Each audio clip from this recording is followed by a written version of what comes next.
we talk about it all the time with our Reuniting the Brave program.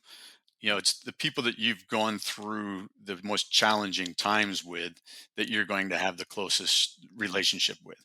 And we tend to talk about the good times, but I think about it all the time when I get together with Marines that I served with over different periods. And, what are the things you talk about and laugh about the most are at the time, the suckiest times. Yeah, I remember being stuck out there in 102 degrees and the winds were blowing, blew over the shower tents. We didn't shower for 26 days. Those are the kind of moments that you look back at and you laugh with, but you both went through that shared misery or that shared trial, the tough times, where you've lost people. But those are the ones that I think bring you together and really make a tight bond that is inseparable. And that's I look at the strongest friendships that I have and relationships I have, and they're with people that I went through the toughest times in my life with. You're listening to the Tales of Leadership podcast. This podcast is for leaders at any phase on their leadership journey to become a more purposeful and accountable leader, what I like to call a PAL. Join me on our journey together towards transformational leadership. All right, team, welcome back to the Tales of Leadership podcast. I am your host, Josh McMillian, and I'm on a journey to become the best leader that I possibly can. And I will do that by bringing on purposeful, accountable leaders, or what I like to call PALs. And a PAL is someone who leads with intention, integrity, and makes an impact. I'll also go through my self-study, my leadership habits, and my journaling experiences, which I share through the lens of my own leadership journey. But here's my why, and it's important to continue to communicate this. I've seen the cost of poor leadership, how it can destroy morale, break trust, and in worst cases, lead to a loss of lives, including through suicide. That's why I'm committing my life to helping others lead with purpose. Through Tales of Leadership, I share real stories and actual insights on how to overcome adversity and become the kind of leader that people remember you for the right reasons. So here are some quick free resources before we begin. You can go to my Linktree/Tales of Leadership. Everything is listed down there to include all of the social medias that you can go follow on. But one of the key ones is McMillionLeadershipCoaching.com/Tales of Leadership. There you'll be able to find any podcast that I've already recorded in the past, to include individual blog articles that accompany those podcasts when we have phenomenal leaders on. And the reason is because it's all free. I want you to be armed with the right tools to make the best decisions as you continue on your leadership journey. But on today's episode, outside of the free resources, I am bringing you a purposeful, accountable leader, Robert Yarnall, or Bob. He is the VP of Development and Impact at the Robert Irvine Foundation, a retired Master Gunnery Sergeant with 25 years of service in the United States Marine Corps. Rob has also spent over 20 years on civics for a teacher and a coach. In addition to his military and teaching career, he is a committed leader involved in local government and charitable organizations, as well as small business owner. This is a phenomenal episode, and I really mean that. As always, stay to the very end, and you'll get the top 3 takeaways from this episode. Bob, welcome to the Tales of Leadership podcast. How are you doing today? I'm doing great, Josh. I appreciate you having me on the show. Yeah. So talking about it before, but it's always a honor to have people on the show that continue to serve.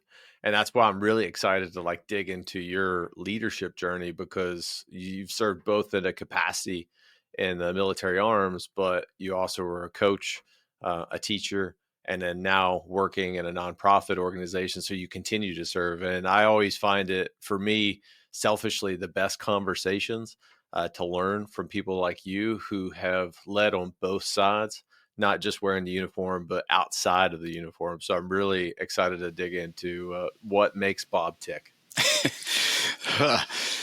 That's a great question. Many years of experience. I always say trial and error, failure, picking yourself back up, learning from some great mentors. It's 56 years in the making. Yeah. That's going to be the challenge in about an hour. How can we distill all of that down into an episode? But I will do my best. And I always love it starting off with just the same question that we have everyone on the show with is how would you define leadership in your terms? I think for me, leadership is one, serving your people. If you take care of those that you're leading, they will always take care of you. It's selfless leadership in that way. It's always about taking the blame for anything that goes wrong, but passing on the credit for everything that goes right. Knowing your people and truly caring about them. When I say knowing them, it's not just, hey, what's your name? It's knowing their situation, knowing where they're coming from, knowing what their goals are and how you can help them achieve that and make them a better person. You know, far too often we do a lot of talking, we don't do as much listening. And I've kind of adopted in my life, something I work really hard on is listen to learn and understand, not to respond. And I think when you do that, it really forces you to sit back and listen more intently. It's a great piece in terms of building those relationships. And leadership is all about relationships. Whether you're leading up, you're leading down, or you're leading your peers. It's all about relationship building, building that trust and that integrity that this is what we're doing, and you're on the same path together. Having a clear vision. That was already fire in terms of me already trying to scribble down notes because I use this podcast in a way for me too to become a better leader. And I have already taken half a page of notes from just your definition alone, which I love. And I think one of the things that quote, I've never heard that before, but listen to learn and understand, not to respond. I wish someone would have told me that when I was just starting out in combat arms because I was a javelin. I'd fire, forget, and I would just act because I thought that that's what leadership meant is that you had to be decisive and you had to go take action. And if you weren't doing that, then you weren't leading from the front. So that's phenomenal advice. And this would probably be a great place just to start easing into it. How did you begin to develop that type of mindset? Yeah, well, as a young Marine, I was a corporal filling a gunnery sergeant's billet. So, I worked with a lot of senior enlisted members, but I was leading a logistics shop, and I used to get really high strung when things would Yeah. happen, and it was, hey, Yeah. I got to make this happen in this way because otherwise they're not going to look at me the same. They're going to run over me. And I had a major that I worked for, who, he just kind of, when I'd come into him like, sir, we need to relax. What's the situation? He'd I'd give him the situation. He'd digest it. Okay. He'd make a phone call. Problem solved. And like, I think that taught me, like, you don't have to go off, absorb all the information, absorb the situation. It's not a crisis.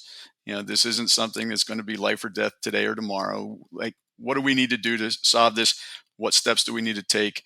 And that really became, for me, I think, the best learning experience in that whole process of listen, get the information, understand the information, and then take the steps to remedy it. Yeah, there's I think in the Marine Corps they developed the OODA loop. I'm not even going to try to say it off the top now, but it's similar to that process. And in the military or in the Army, we call it a SEALs halt. And then I kind of redefined it as stop. So stop, take a tactical pause, observe your surroundings, and pursue with purpose. And sometimes when I find my heart starting to flutter and like that gut feeling of like, hey, Josh, you got to go. I sometimes take a tactical pause and just realize, all right, let the environment shape until it is truly time to decide. So that was great advice, and I'm sure early on in your career that was a blessing too as you continue to advance through your journey. But I would love to start too of what was your story to serve? Everyone has a story, and the Marine Corps is usually one of those branches that you either want to test yourself, or it comes from like a family background. So I'm curious, like, what drove you to join the Marine Corps and serve? Yeah, I have a couple of both of those actually. I had a cousin who was two-time Vietnam tour. Uh, he just retired as a colonel not that long ago.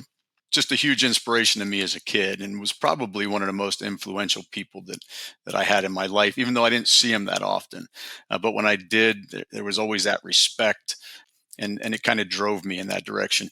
But it was also, coming out of a divorce situation and not really having a lot of guidance. I really wanted to challenge myself, and I figured that the best way to do that was looking into the military, and then I applied for an NROTC scholarship. I didn't get that. I did meet the person 20 plus years later. We shared a cubicle in the history division in Quantico, who scored 20 points higher on the SATs than I did. He went to Villanova. I went to Paris Island.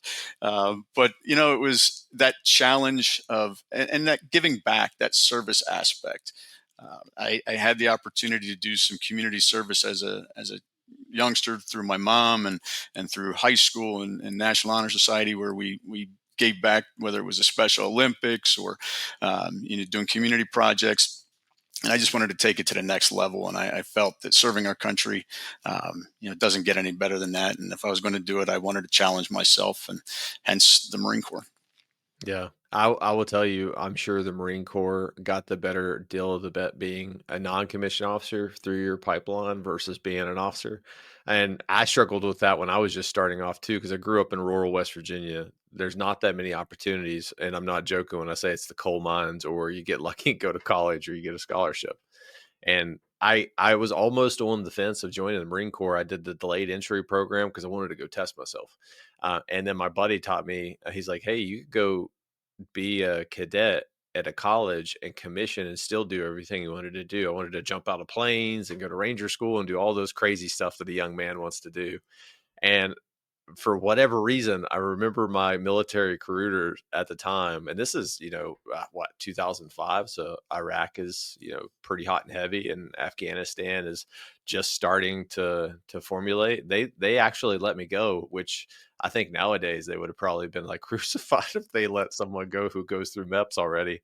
But everything worked out, and it's been a blessing to be an officer from that perspective. But I guarantee you, the Marine Corps has probably had a phenomenal non-commissioned officer, and you probably touched more lives, because what I've learned as I grow in rank, I lose that connection with soldiers, and as non-commissioned officers grow through rank, they tend to continue to have those touch points until you make the rank of a sergeant major, and then you got to get stuck in the cubicle with another officer. That was one of the reasons I love being a Master Gunny, because, obviously still an E9, but you have a lot more touch points out in the field with the troops. So, there's those three ranks. Hitting sergeant was kind of that first one, because now you really get that opportunity to lead. Gunny, you start to get you know the ability to lead up and down, but you still have a lot of touch point with the troops. And as a master guns, now I get to go and be a mentor, both to those other staff NCOs and the young NCOs. So, you know, but having that touch point, wow, what an honor that was, and being able to help mold and develop so many young Marines, and they help mold me too. I mean, that's, again, it's, you learn from those above you and you learn from those below you as well. And I think that they taught me just as much as I taught them. There would be something that I've always admired about the Marine Corps is just when you go through once a Marine, always a Marine, right? Like everyone's heard that slogan. But what did it mean to you? Like when you were going through there and you were challenging yourself, and I don't know your background, but once you finally made it, when you were a Marine and you shipped off to your first duty location, what were some of the feelings that you had? Well, one, I use this all the time now when I'm talking to, especially in veterans groups or anybody that's struggling. Um, when you complete basic training, officer candidate school, just not just in the Marine Corps, in any branch of the service, it makes you a one percenter. What do I mean by one percenter? Less than 1% of the population is willing to step forward and serve. And to equate that. Less than 1% of the population will complete a marathon. Less than 1% of the population becomes a Division 1 athlete. Less than 1% of the population obtains their doctorate. So when you completed basic training, you've already put yourself into an elite category of achievers in the United States. And I think sometimes, you know, we forget that because yeah, we did it. Okay, great. We moved on. Now we've done our career. We've done our 4 years, whatever it is, time that you served. We sometimes forget the fact that we are already an elite company by what we've achieved in our life, and that's where we start from. That's where we should be starting from, not anywhere else. Start from the fact that you are already an elite achiever, and if you've achieved that, you can achieve anything else that you put your mindset to. But I think the confidence that you come out of it with, there's that balance between cockiness and confidence. I just like to say we're very confident in our abilities, and they that's part of it. It builds you up into that. Um, you're taking on now responsibility. Heck, I turned 18 in boot camp, so when I got out to my first duty station, young 18-year-old, wow, you're put in charge of different things that most people would never do until they're 35, 40. um, so you have the opportunity to learn and grow. Again, I attribute a lot of my success to the folks that I worked with when I first came in the Marine Corps, because they mentored me. They gave me opportunity to learn and grow. Not that I didn't make mistakes, but they didn't crucify me for my mistakes. They let me learn from those mistakes. Now, if I made those same repeat mistakes over and over again, I'm sure I would have been crucified. But having the opportunity to make those mistakes and grow from them, and continually being challenged by giving more opportunities every time you accomplish one. Hey, okay, well, you can do that, let's see what else you can do. Constantly challenging you to improve, not just professionally but also personally, and develop your leadership and your own drive as a human being. I think that was a challenge that I had too, like working through the ranks of um, iteratively developing, like the same concept through engineering of how we iteratively develop something into a production level and then continuing. But for my own personal development, like I had all the schoolhouse stuff. I went through Ranger School. I did all those things. I had all the tabs when I showed up to my unit. But there's a difference of actually implementing leadership and trying to influence others to do things, especially when it's like extremely uncomfortable. And I know that you deployed to Desert Shield, Desert Storm, part of that, and I deployed to Iraq and Afghanistan, but like there was something different for me of like taking over my platoon in Afghanistan after going through a schoolhouse, and then like, all right, well, this is it. Like it's, and I always fall back to like deeds, not words. Is that how can I model the behaviors that I want out of my men, and then how can I influence them from your perspective, like from the Marine Corps, and then going through as a non-commissioned officer and your experience in Desert Storm. What was that like going from a garrison environment as a leader to, hey, we're in the show now? Yeah, I think I was actually, I got promoted to sergeant while we were deployed on the Westpac, um, when things broke out, and we're supposed to be heading to Australia. Instead, made the hard turn right. Um, I got stuck out on a ship for 102 straight days, most of it in general quarters, um, doing circle squares, dropping anchor. He said, I had the sauna. When you call it an office space, I wouldn't really call it an office. It was like a closet, but the diesel exhaust vent came up through our little cubby. So we had our own personal sauna every time they kicked into diesel generators. But I think it's just like anything else in leadership. How do you demonstrate what should be done, by any other way but doing it yourself too. Like I would never ask anybody that's in my charge to do something that I'm not willing to do. And quite frankly, it's not just about willing to do.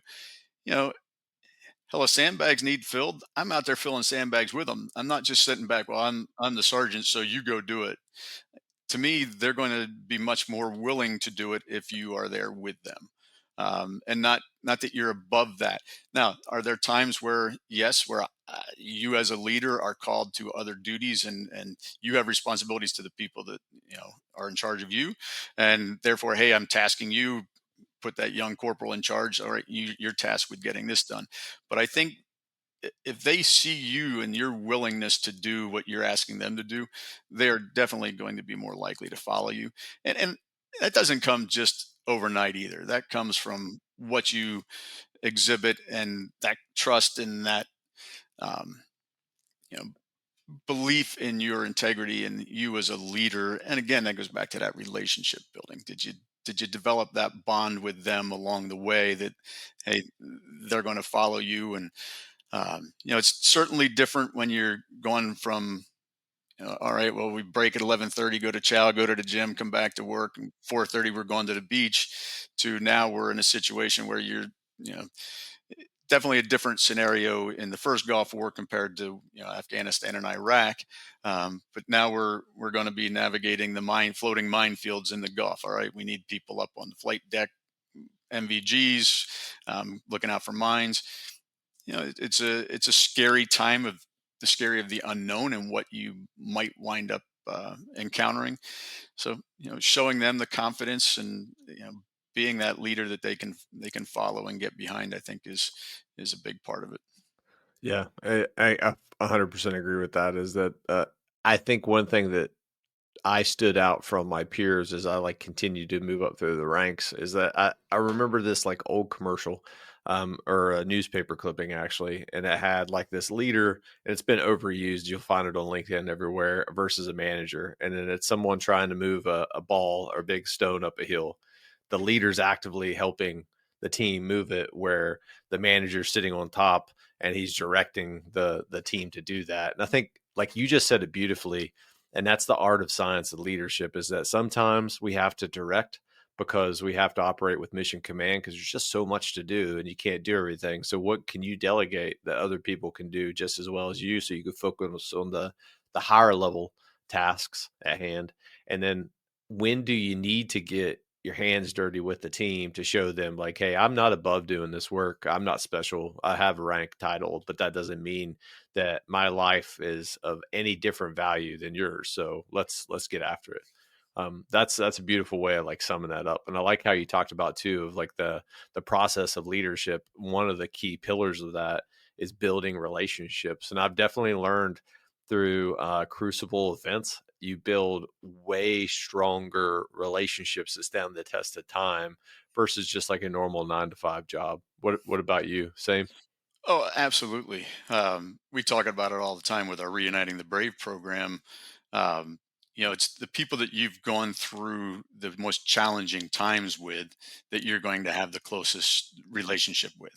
And we tend to talk about the good times, but I think about it all the time when I get together with, you know, Marines that I served with over different periods. And, what are the things you talk about and laugh about the most are at the time, the suckiest times. Yeah, I remember being stuck out there in 102 degrees and the winds were blowing, blew over the shower tent. So we didn't shower for 26 days. Those are the kind of moments that you look back at and you laugh with, but you both went through that shared misery, or that shared trial, the tough times, where you've lost people. But those are the ones that I think bring you together, and really make a tight bond that is inseparable. And that's I look at the strongest friendships that I have and relationships that I have, and they're with people that I went through the toughest times of my life with. Yeah, what's so funny or ironic about that is that it's usually humor that we find in like those really terrible moments that kind of get us through it.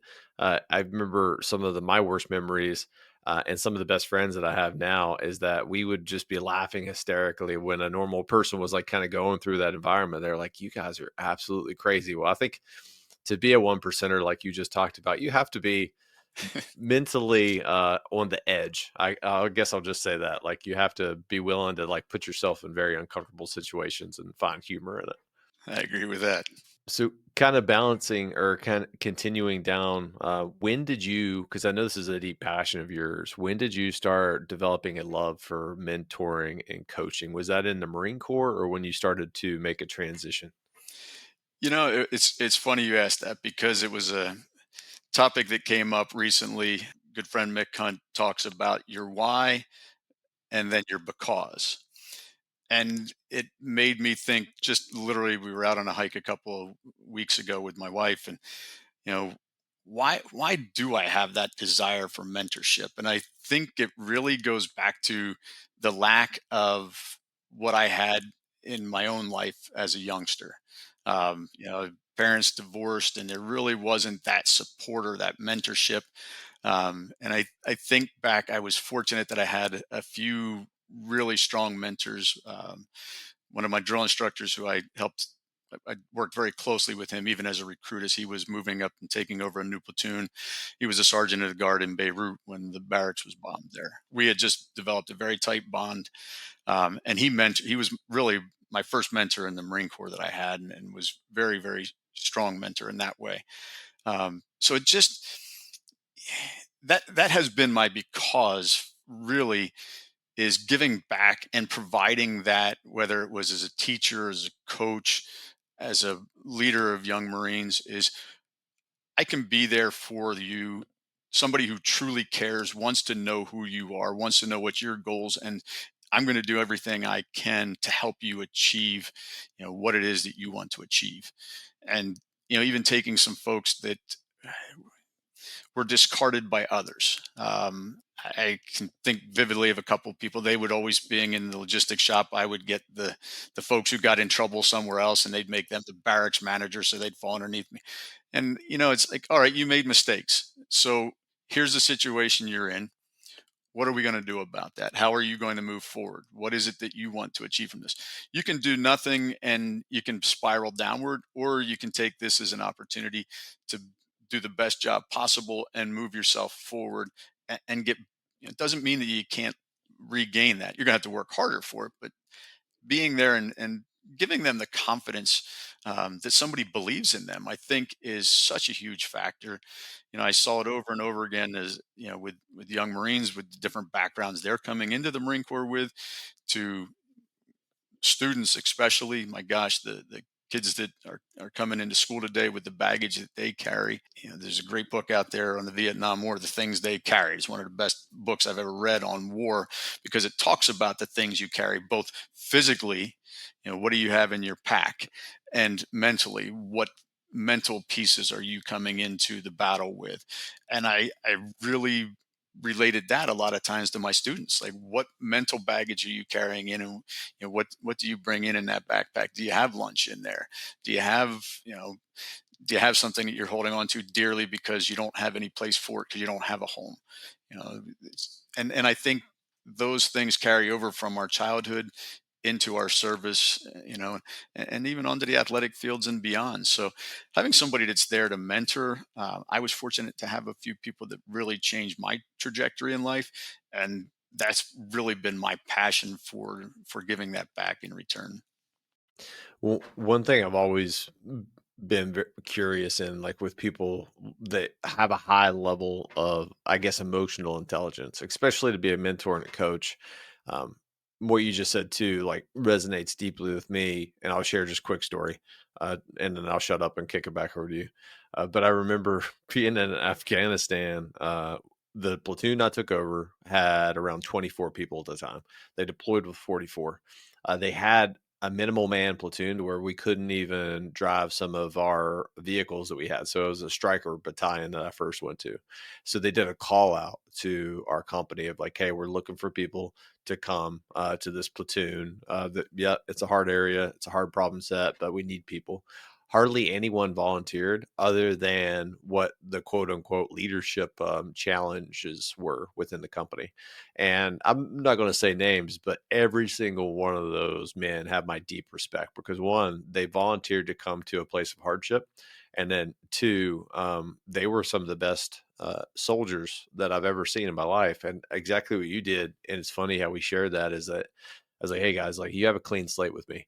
I'm all about deeds, not words. And I don't look at your past. I don't care what you've done in your past, as long as it doesn't violate one of my ethical boundaries, right? And you wouldn't be here if that were the case. You have a clean slate with me. All I ask is that you give 100% a day because that's all we can do, and then look after your brothers to your left and your right. And they were the best soldiers I've ever had, and I've carried that mindset. Sometimes it burns you, and I'll be honest, like it's burnt me a couple of times, but 99% of the time it doesn't. And I always give people the benefit of the doubt until I've learned to not trust them.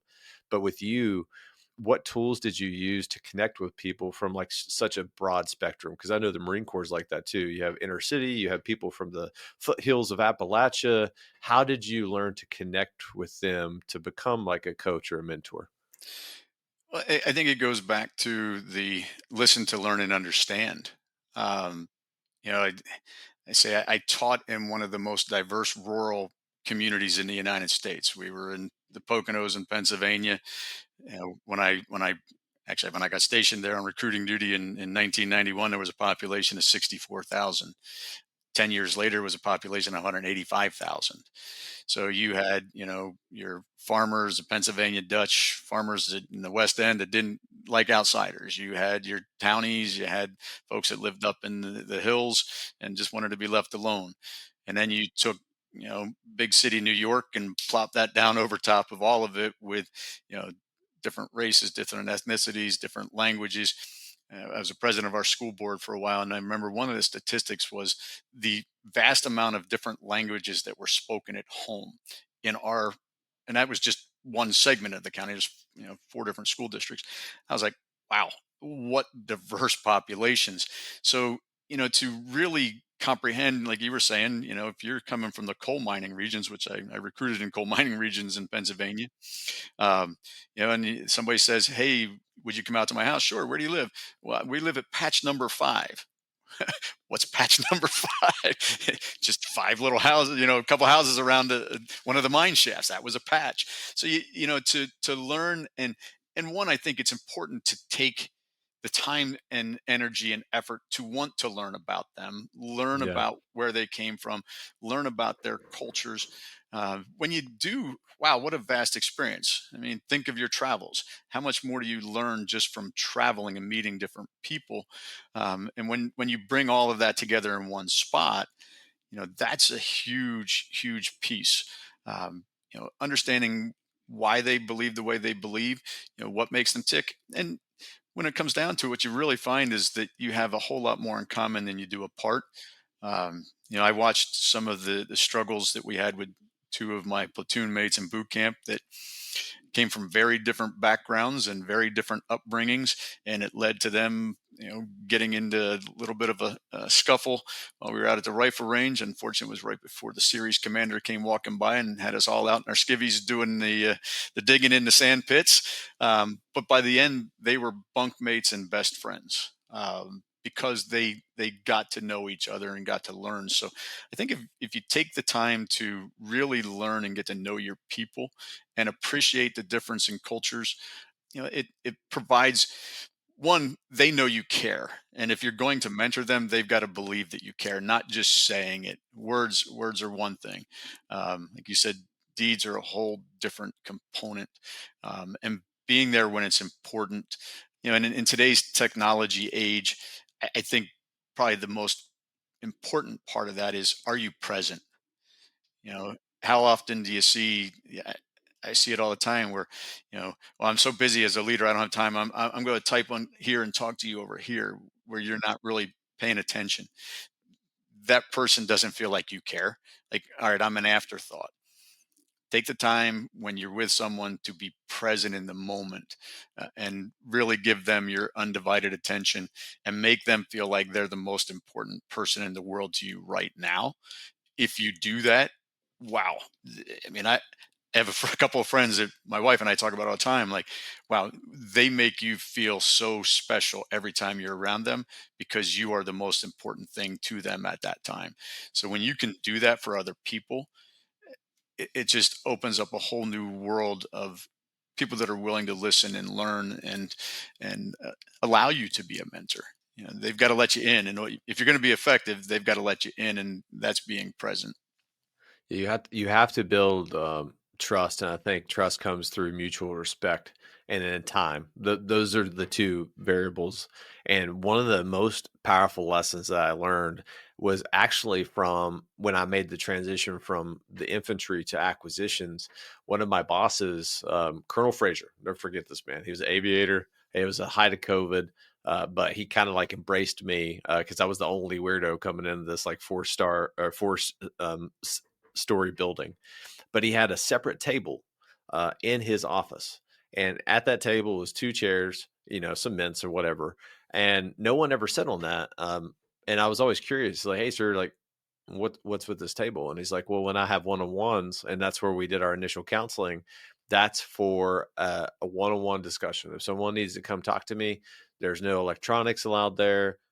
There's no distractions allowed there. It's just me and the other person, and we're going to have a candid conversation.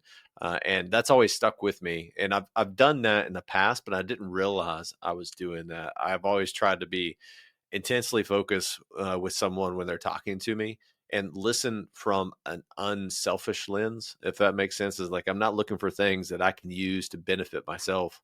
I'm looking for things from an empathetic point of view of like, hey, what are you struggling with? How can I help you? And then how can we continue to move forward together collectively? So that's awesome, and I love that. That and it's a theme too that I've noticed with you, throughout your Marine Corps, what you talked about at the beginning of the episode till now, the connecting with people and just being authentic and caring. I think is the most important.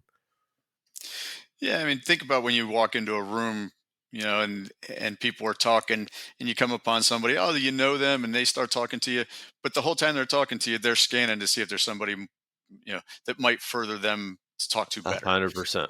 Yeah. And even if you're thinking that, at least don't portray that. Give that person that's in front of you the time. You'll gain so much more from it yourself, but you'll also make them feel important. But you see that all the time, and that's a shame. I wish you would have told me that before I went to Soft Week 2 weeks ago, because I guarantee you half the conversations I was trying to find ways out, not because I didn't want to have the conversation. It's like I just needed a break. So I was looking at that for the exit sign. So I'm sure that probably wasn't well received.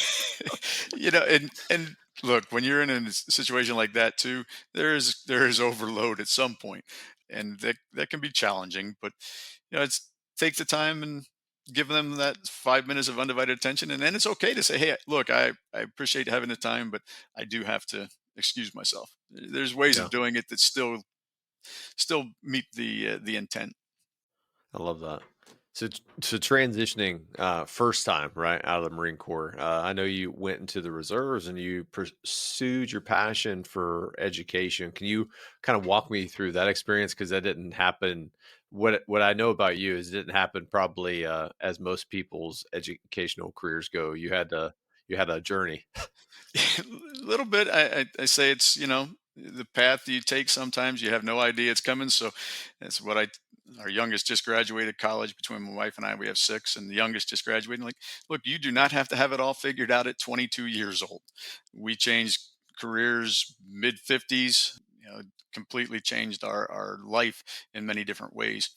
Yeah, I had been married before, and my ex didn't care for the military too much, and we had three younger boys that were, well, at the time I transitioned out, I had one younger son that had just been born. So I stayed home as a stay-at-home dad during the day, transitioned into the reserves, went back to school to get my teaching degree. I had spent 8 years on recruiting duty. Part of the reason I wound up on recruiting duty so long is I was at the point of my end of my first recruiting tour. I had an opportunity to put in a warrant officer package or stay on recruiting. And as I said, my spouse at the time did not care about the military too much and was like, I'm not going anywhere. So I love recruiting, so it wasn't a bad thing, but I stayed on recruiting duty, and really working with the high school age students was seeing the fact that they needed somebody to mentor them. I can't tell you how many times I'd have kids come in and like, well, what do your parents think? Well, my parents don't care what I do. And what's the root of that whole statement? Is my parents don't care. Doesn't mean their parents don't, but that is the perception that that young person has. And I heard that way too often. And kids that just lacked any thought of direction, where they might go, and it didn't matter whether it was coming in the Marine Corps, having some direction of where they're going to head.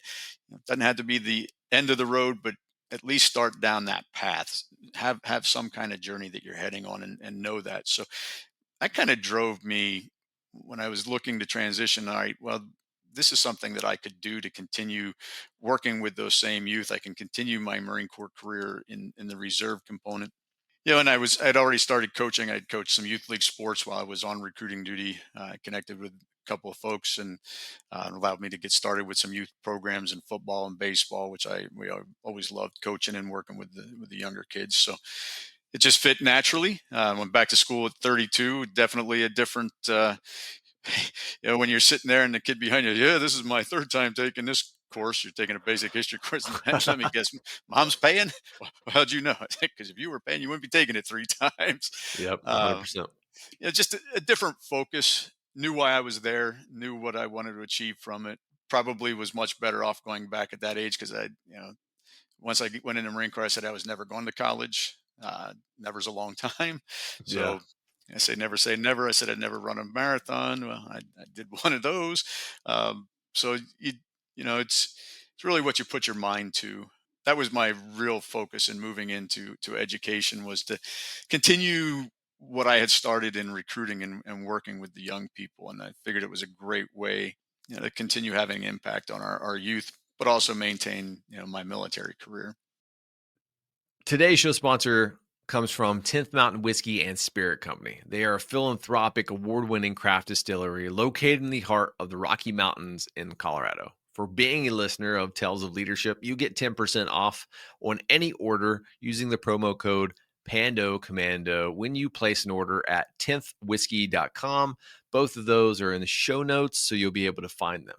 10th Mountain Whiskeys and Spirit Company honors heroes and they craft legacy. I've commanded two organizations in the 10th Mountain, and both of which are very deeply impactful to me. This is a company that I stand behind. And if you're looking for a great bottle of bourbon, look no further at 10th Mountain Whiskey and Spirit Company. Back to the show. And that's a question I was thinking about asking too.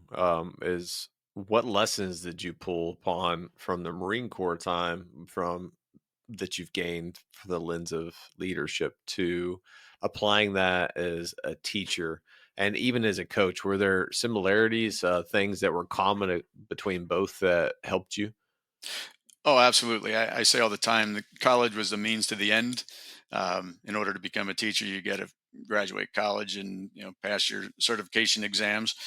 But that was about the extent of what I really took into the classroom. What I took into the classroom was what I learned in the Marine Corps, how to deal with young people. You know, People are, oh, how are young people today compared? Young people today are no different than they were 50 years ago. They reflect society, but the way you treat them is the way you're going to get treated back. And it's not about just telling somebody what to do. I That's the last thing you want to be doing, is always telling somebody what to do, because if you're telling them what to do, they're just going to rebel. I would go out there when we were doing conditioning all summer long for football. I was out there conditioning with I coach freshmen in high school football. Uh, and it's like, nope. If I'm going to have you run sprints, I'm going to run them with you, and if I'm beating you, we're going to keep running. Um, so it builds that trust that, hey, bonding as a team is only strong as its weakest links. And I think those are lessons that we learn in the military. How do we pull people together as a team? It's a little different when you're in boot camp because you get that very controlled environment, but a lot of that same principle works well whether you're especially coaching a team, because you hopefully have set a vision and you all have that same vision of winning. Whether it's a game, a championship, what does it take to get there? And teaching that that's done in the off season, not in the during the game. Focusing on the little things, doing the little things right. If discipline, attention to detail, being able to evaluate film not for your highlight reel, but for what mistakes did I make and how do I improve that. It's easy to practice the things you're good at. I love John Wooden. He just like, look, I'm going to teach and we're going to institute our game plan and make people respond to us. And if you do those little things well and you practice those things that you're weakest at and make them stronger, by the end of the season, we're going to be unbeatable. And those are all, I think, very valuable leadership lessons from the military. How do you handle your classroom? Well, I'm not going to call somebody out in front of their fellow students. I'll pull them aside and have that conversation with them, and you know, holding people accountable. And when I say accountable, you have to be responsible for your actions. we talked about, hey, giving people that second chance. Well, you can't really give somebody a second chance until they have taken responsibility for their previous action. And I've only ever had one or two that I couldn't get to see that. And they were typically the ones that, all right, well, then we're going to have to process you out because you've given us no alternative. But as long as you take responsibility for your previous action, you paid the consequences. Now you get a clean start. And I think that's the same type of thing. It's hard for students, especially when you're getting them at the high school level, because so many have already gotten so many limiting beliefs. Well, I suck at math. I'm not good at this. Oh yeah. And to change that around, to undo 15 years worth of that, whether it's coming from parents, previous teachers, previous coaches, their own, negative speak, creating that trusted environment where they can fail and move forward. you know Come into school looking for knowledge. Don't come into school for a grade, because you can cheat and get a good grade. But when the end of the day, if you come in and you focus on knowledge, the grades will follow and you will have so much more opportunity. I always said knowledge is power, and it's the power of choice. you know the more knowledge you have, the more choices you have. um, it's and that's, it's just, how do we how do we impart that onto our young?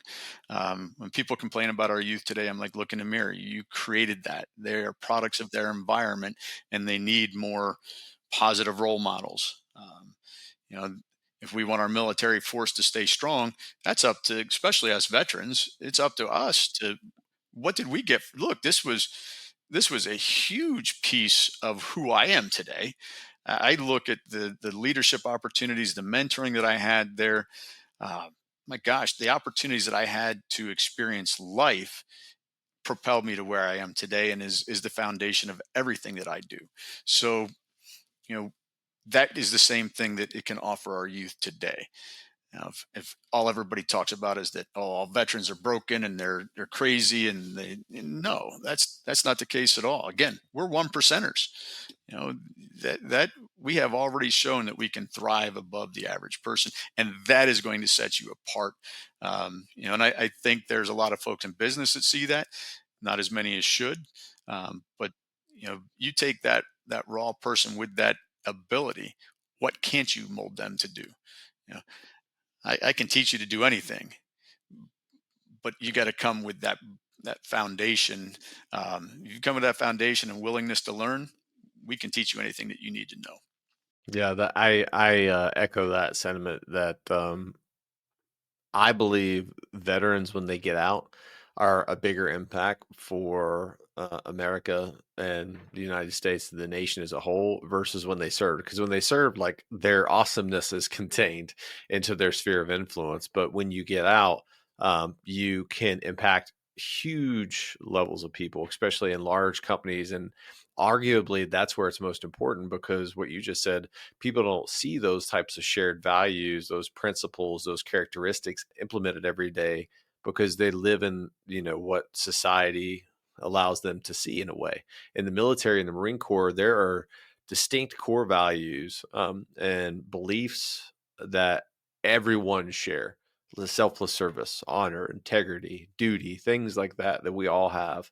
And when you get out and you transition out, I will say that I will take a veteran over someone who just has a college degree any day of the week, because they're coming with, one of the biggest things is resilience.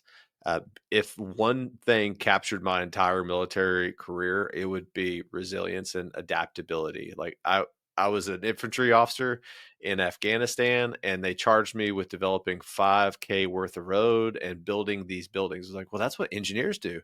I close with and destroy the enemy. I go pew pew with my gun. Like, it's like, no, we need you to go build these roads and build these homes. And I was like, all right, well, I'll find a way.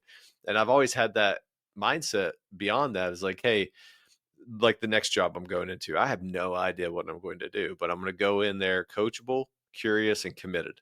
The 3 C's. And if I take those things, I'll learn. And then, and I apply that to anything in life. And so what you're doing in a Robert Irvine Foundation, and then veterans, what they're doing across this nation, is exactly what we need. And I love how you talked about, a lot of the times people focus on goals, like just trying to get something short term, and then you fall into like a dopamine kick of where we're always chasing that next hit. And I had to learn about this too, is that I need to think inside out. Who do I want to become? What are the behaviors or characteristics that need to be implemented? And at the end of the day, uh, what are the outcomes? If I focus on the outcomes first, then I will never find joy and fulfillment in things, because every day is something else that you have to do. But you have to find joy and fulfillment in becoming something bigger than yourself. So all that was 100% fire. Again, I think I'm on 4 pages of notes now. So keep going.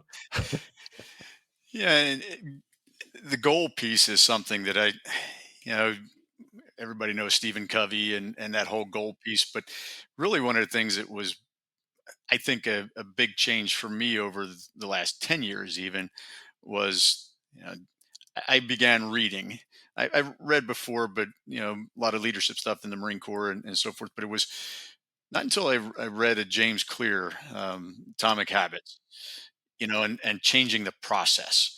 Because you have a goal, you achieve the goal. Okay, and so many people think, well, when I get there, I'm going to be happier. When I get, no, that doesn't create happiness. Being fulfilled creates the happiness, and you create that happiness on your own. But if you have the process down, you will not only achieve the goal, you will exceed the goal and keep going, because the process is what allows you to grow and keep moving forward. And I changed it to where I changed my whole morning routine. I'm a habit stacker. I get up in the morning, I drink my coffee, I read, I journal, lay out my day, I get my workout in, usually get a hike in the morning, clear the brain, sit down. Now I'm ready to go to work. But I say, used to read a book a year. Now I read a book every 2 weeks. Yeah. And just the amount of knowledge, you factor in that the people that are writing most of those books have 20 years, 30 years of experience. So if Yeah. Oh, you're yeah. compressing that 20 years of experience into 2 weeks, take that times 26 weeks throughout the year, are you going to retain everything? No, but you certainly retain a huge amount, and you start to see the overlap and how those things all tie together. And it's about continual learning, continual improvement, both personally and professionally. Leadership isn't something that, oh, I know it all. You'll never know it all. There's always something to be learned. I love working with Robert. He's a phenomenal mentor. The leadership that he provides, and I see it everywhere we go, whether it's young entrepreneurs, veterans, our military chefs. He's constantly evolving his own leadership and how he deals with people. And I think seeing those different groups of leaders as you evolve yourself gives you something more to pull from. Are you going to be able to emulate exactly what somebody else does? No, and you shouldn't. Take what they're doing and see how that fits into your life and your personality. What can I take from that will enhance what I'm doing? And it's a continual process. And sometimes you circle back on something because you hear it, and like, oh, okay, yeah, that's something I haven't really been implementing in my life recently, but I need to get back to that, because there's always, I always say there's always 40 hours of work to be had. That's never an issue. But how do I focus on my priorities, both personally and professionally, that are going to have those largest outcomes and take us to where we want to go? Focus on those priorities, whether it's the 80-20 rule, um, or eating your frog, whatever, however you want to look at that particular piece. But focus on those things that are going to have the biggest outcomes. And you know that, I think, if you do that, you'll continue to grow, you'll continue to learn, and continue to succeed. Yeah, 100%. I agree with everything you said. And James Clear's book, Atomic Habits, was instrumental in me kind of developing that mindset.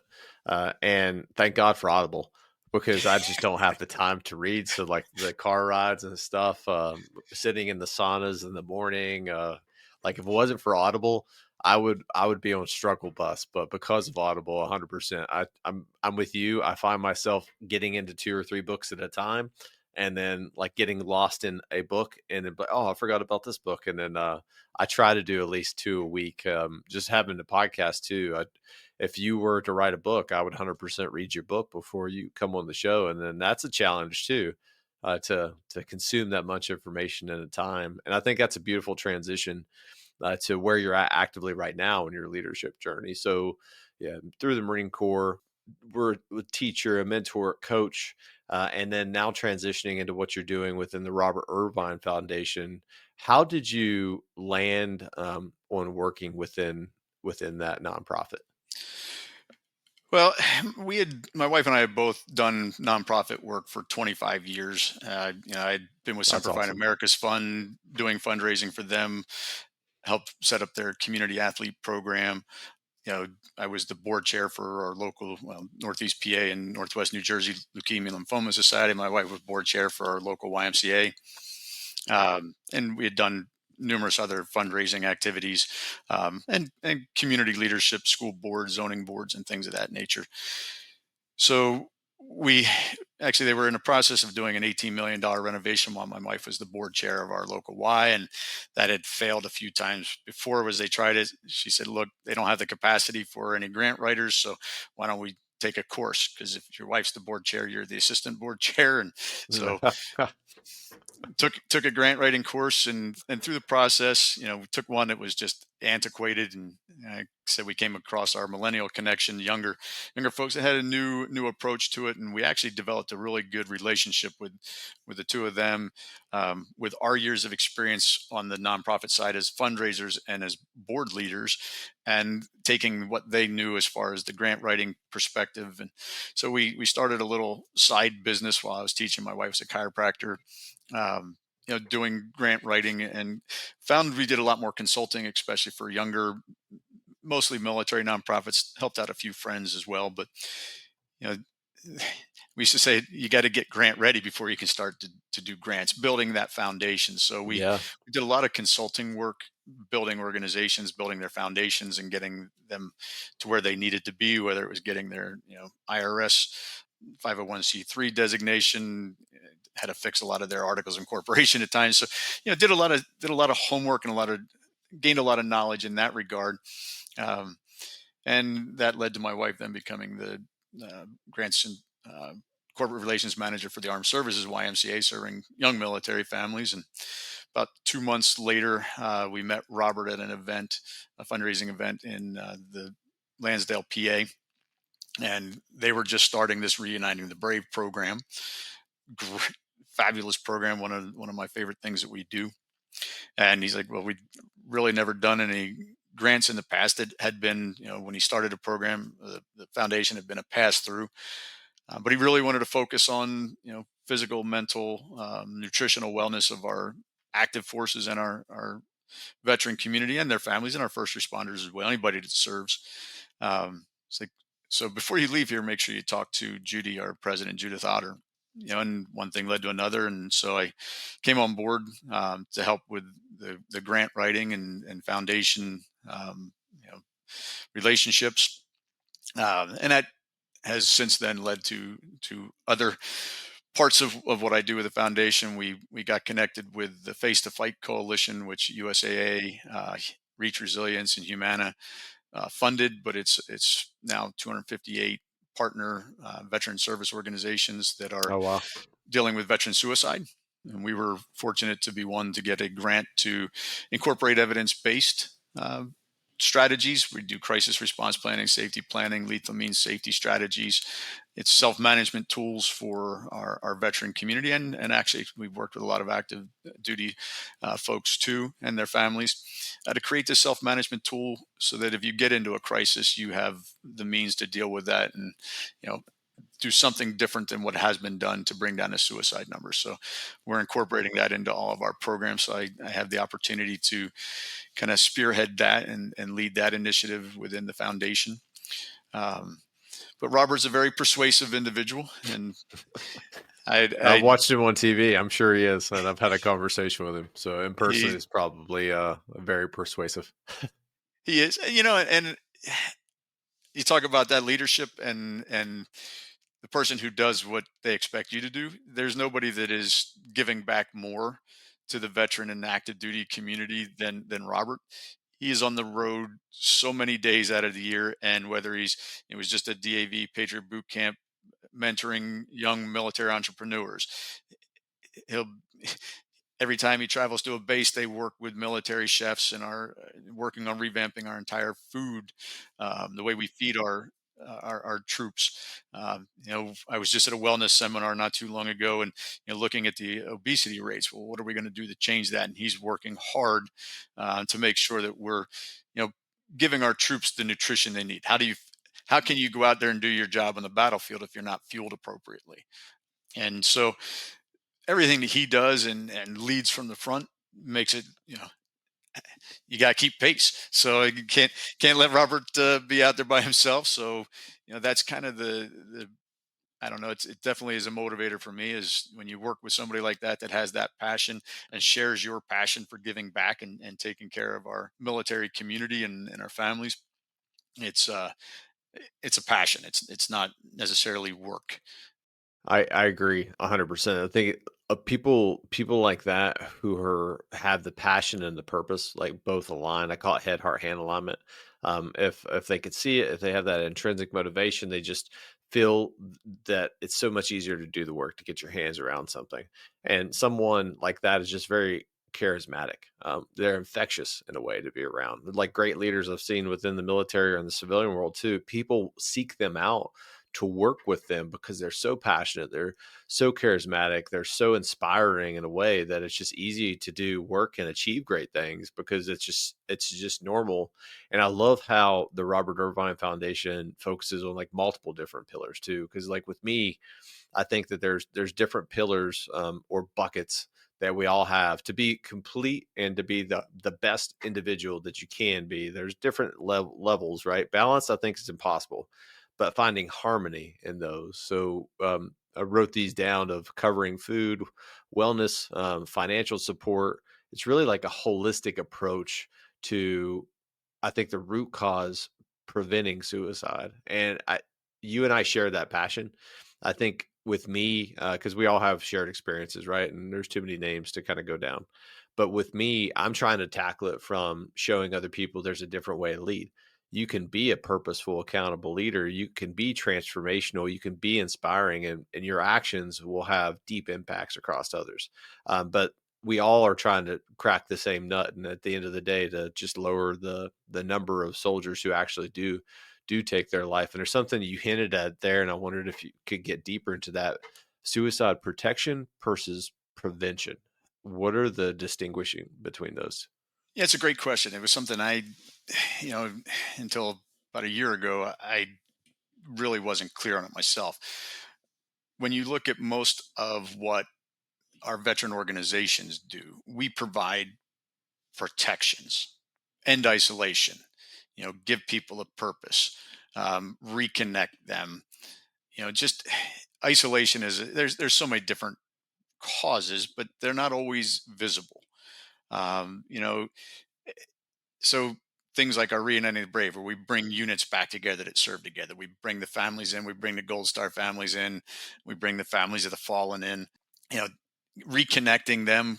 We talked earlier. Who do you have your closest connection with? Those who you went through the most trying times with.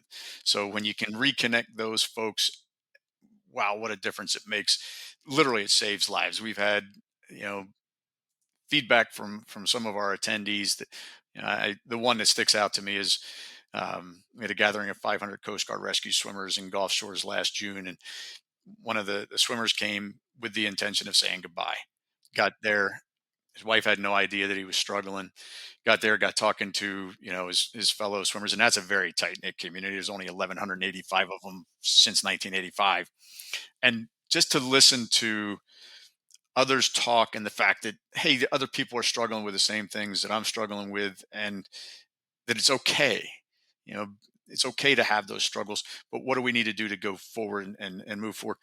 The fact that he's now connected with those folks again, and he's thriving, not that he doesn't still have some struggles, but they stay connected. And even for the spouses, having that opportunity that where they can reconnect. Some of them, I would say, the new spouses that are out there because they weren't with their service member when they were serving, they get to now have a resource with other spouses that they can talk to, about similar situations, and recognizing that, hey, what my spouse has gone through is not unique. There's others, and there's resources out there to help us. So it's really important to have those types of protections in place. Whether it's equine therapy, you know, dog therapy, some of the service dogs what they can do is incredible, from detecting heart rate to diabetes to, stress. It's incredible. So what works for one might not work as well for the other. We know that the medication isn't necessarily the best option. So how do we do things that are, you know, prevention? So doing a Columbia screening, it's a simple 6 questions. You might ask question one, and depending on how they answer that, skip to question number 6. Organizations like Vet for Warriors, that, people call in, they screen every single veteran that calls in there now. And just through the screening, people talk because the question is asked. And that's important. When we do crisis response planning, or we do safety planning, I like to think of it as a safety plan regardless, because, you know it's for the bad day, whenever you're going to have a bad day, and nobody knows when that's going to be. And we've all lost people, and we've all had our own struggles at different times. Maybe not to that extent, but we've had those bad days, and where you start to spiral, and recognizing what those signs are in yourself. And it's simple as putting it on a 3x5 card. What are those things that I'm struggling with? What sends me into that spiral?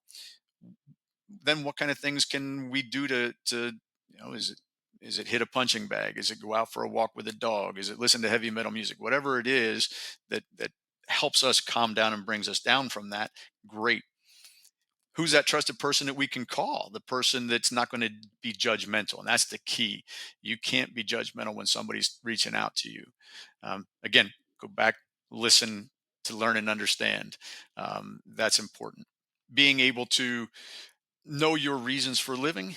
And then in the end is having a, you know 911, 988, Vets for Warriors. Who can I call in that last ditch effort? And that's an intervention or prevention strategy, because it's a self-management tool that you can put on a 3x5 card. You can put a safety plan on your phone. That can go with you anywhere. Lethal means safety. What's the reason? One of the major reasons veteran suicide is so much higher. We tend to use weapons, and we have access to weapons. So what can you do to reduce access? Use a cable lock, use a gun box. you know Overwatch project uses magnets. I could say, Josh, hey, would you put your phone number on here for me? So I know I'm responsible for calling you before I open that gun box, and do the same for each other. It's that extra step, because we're talking about a 5-minute window. We got to get you through that crisis to get you back down to make it to the next day. And those are prevention strategies. you know Three, and there's some others, but those are, three major prevention strategies. The protections are, how do we end the isolation? How do we get your purpose again? Reconnecting with those resources that you may need. But really, I think some of that is the personal connection. And I think Buddy Check Week is kind of going in that direction, that direction of that protection. But it's more than just, hey, how you doing? And you never really wait for the response. Really having the conversation, like, how are things going, Josh? Are things, how's work? How's the family? Having that little bit more detailed contact with those that are closest to us. I talked about a reuniting the brave. The one thing that always I looked at was, all right, well, who's not here? And they would give me a couple of people. I was like, well, let's reach out to them while we're here, so that they're coming together. Next time you guys get together, they're part of it. So reach out, have a conversation with them, because if they're not here, they're the ones I worry about. They're not reconnecting with that number one resource that they have, which is the people they served with. So, how do we create those protective environments? And I always say, to really move forward, when you're talking about suicide, we're all vulnerable, right? And when you look at vulnerability, Brene Brown did this in a presentation she did with some special forces units. I She love went her in. books, by the way. Oh, she's fabulous. She talked about being, working with Army Special Forces. And she got there and she said, I'm nervous. She says, they're looking at me, I'm sure, like, what the heck is she going to offer us today? Yeah. Um, And it's like, look, I just ask you one question and then we'll go forward from there. So, how many of you have ever been in a vulnerable situation that required bravery and it was dead silent? And she said it felt like forever. It probably was only like 30 seconds, but it felt like it was 10 minutes. She said, finally, somebody said, all right, let's get started. And you think about that. I don't care whether you're a first responder, you're running into a burning building when everybody's running out. You're going into a live shooter situation when everybody else is scattering, where you're, getting ready to cross that line of demarcation into a combat environment. You're vulnerable and it requires bravery. But when I think about, we talked about it earlier, when you're stepping forward, it's that bravery and it's thinking about the person to your right and your left. That whole patriotism thing sounds great, but in that moment, it's not about patriotism. It's about making sure you're protecting each other's lives so that you can get home to your loved ones. And that brave space to where you have that person on your right and left is, I think, what we need to create more of in our veteran and our active duty community, because the active duty community is dealing with a lot of suicides as well, and society is as a whole. But how do we create that brave space and we provide that left and right flank for each other and truly be there and be concerned and take the time. I've been working on reaching out to at least one friend every day, whether it's a Mm, text, um, just to I gotta get reconnect. better at that. That's a good idea. I'm certainly not a perfect habit yet, but it's something that I think about and I work on every day, whether it's quick message, quick text, and that, I think, if we all did that and we all took the time to be there and be present for each other, that's what's going to change the trajectory in our suicide in our community, is being there. And the VA is not going to fix it, the government's not going to fix it. We need to fix it ourselves and provide that brave space for each other. Yeah, if it's to be, it's up to thee, right? Like as you were talking, it's funny, my mind was thinking through like a combat arms mission planning scenario. So we all have like a decisive point, like within a battle of where you either win or lose. And suicide prevention, that 5 minutes where you just talked about, like that's the decisive point. So what do we have at our disposal for either offensive or defensive operations, right?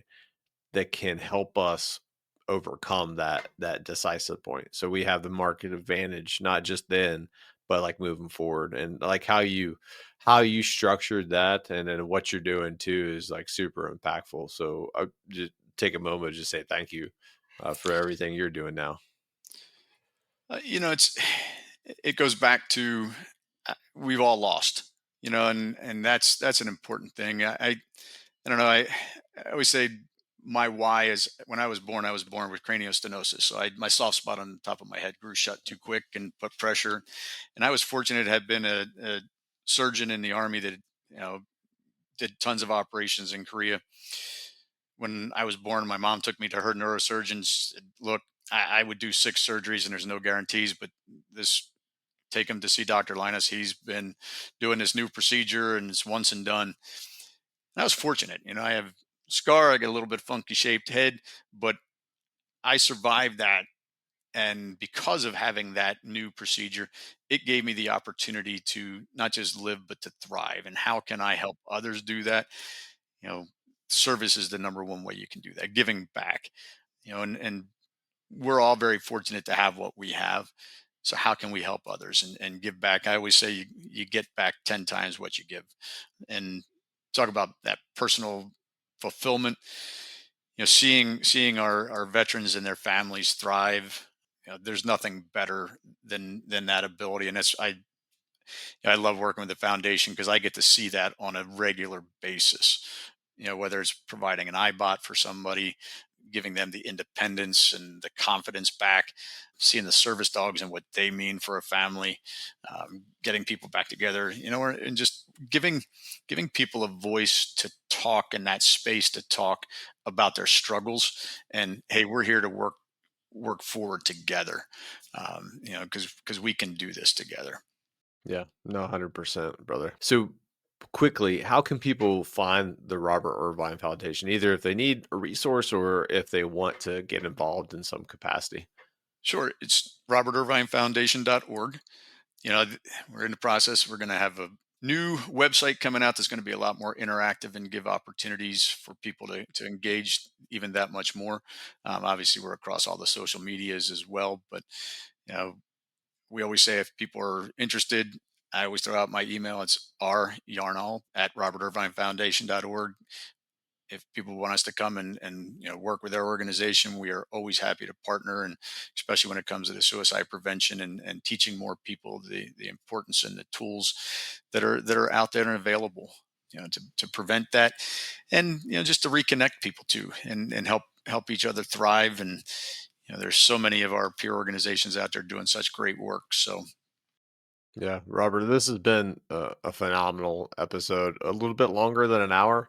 I could keep going, but I definitely want to be respectful of your time. And I've learned so much from you. I think I have now 5 pages of notes, and most importantly, feel inspired. That's a mark of a great episode with me. Is if I have a guest on that I call purposeful accountable leader like yourself, and I leave here to be inspired to continue to take action. So thank you for everything that you're doing. Humbled to get to know you at a little bit deeper of a level, and just keep getting after it. Thank you. I appreciate it, Josh. Thanks for your leadership, and I appreciate the time. Have a great day, brother. All right, team, time for our after action review. Again, phenomenal episode by Bob of kind of just breaking down his leadership journey. The first thing that I took from my notes is leadership is all about serving your people. And I think oftentimes, especially people who are just starting out in leadership, they lose sight of that. Leadership's a privilege, it's not a right. You are taking that job on with the understanding that there is distinct responsibilities that come with it. There are some privileges of being a leader, but most of them are all outweighed by the responsibilities that you have as a leader. You have to be selfless and you have to serve other people. You have to take the blame when you're at fault, and you have to give away credit. That's all the signs of a transformational leader, or what I like to call a purposeful accountable leader. It's hard to be a leader because you have to be devoted to the mission. You have to spend the time to go meet and know your people, and you have to do it in an authentic manner. Leadership's not easy. And it's not for the faint of heart, like the Ranger School slogan. And I mean that is, if you're not ready for the challenge to be a leader, don't take the job. Leadership's all about serving people. If you can do that right, then you will crush everything else that you will encounter.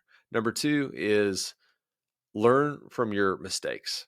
And here's a quote that Bob had through the middle of this podcast is listen to learn and understand, not to respond. That's beautiful. And it's all about iterative development, like just in like engineering. When we iterate, we're building upon failures. So if we think of it as a system of a system, right? Like within a drone, because that's the world I'm very intimately familiar with, there's a critical component within that drone that's not working, that's causing the drone to not fly correctly. All right, well, now we need to look at it from a root cause analysis. We need to figure out why it failed. After we identify that, we fix that. It now flies. That's the whole process of learning through mistakes as a leader is you're going to make mistakes.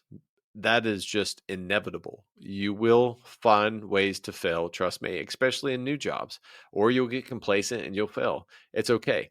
Failure is a part of the process, but let's redefine failure. Failure isn't final. Failure is iterative. We understand why we failed. We then improve upon that and we move forward. And that's the most important part because we're building upon it every single time. And the last key takeaway that I had from this episode is accountability. That's a reoccurring theme, but it's very hard to do, right? And we talked about this in the past during this episode of, both of us had soldiers or individuals that worked with us on a team that may have not been the best soldier or the best Marine, but at the time we gave them a clean slate, right? They may have gotten in trouble in the past. They took accountability for their actions, and then they came to us with a clean slate and we embrace them. Being a leader, you have to walk that line. And the same is true for you, is that your job is not to overlook issues. Your job is to correct issues, hold people accountable, including yourself, understand why those issues happen. Again, what we just talked about for number 2, being a learning organization, and then moving forward. And hey, the past is the past. As long as you do not violate one of my ethical key points, right? A red line, then we can overcome this. And accountability is something that you're going to have to do. Again, this goes back to the first point. Leadership isn't easy. It's hard to do. And holding people accountable can feel uncomfortable. And it is, because it is unnatural. We don't want to have confrontation, but it doesn't have to be negative confrontation. Accountability is holding people accountable, understanding that they understand why they failed, having a get well plan, and moving forward. Now, there's a difference if they continue to make those same mistakes or they violate your ethical compass, right? They do something like lie, cheat, or steal, then that's a different conversation. But if they are failing because of the right reasons, then holding them accountable is much easier. All right, team, do me a favor. I always ask this, but I sincerely mean it. If you find value in this episode, help me spread the word and spread this podcast.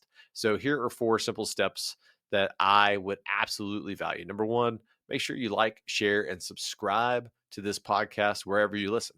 Number 2, leave a review and send me feedback. I absolutely love hearing feedback from listeners. And you can go to Buzzsprout and shoot me some fan mail. Number 3, follow me on social media. You can find me basically on any platform at Tales of Leadership. And number 4, if you want to support the show, you can do that by becoming a show sponsor or donating, and go to talesofleadership.buzzsprout.com and it'll all be laid out right there. All right, team. As always, I'm your host, Josh McMillian, saying every day's a gift. Don't waste yours. I'll see you next time.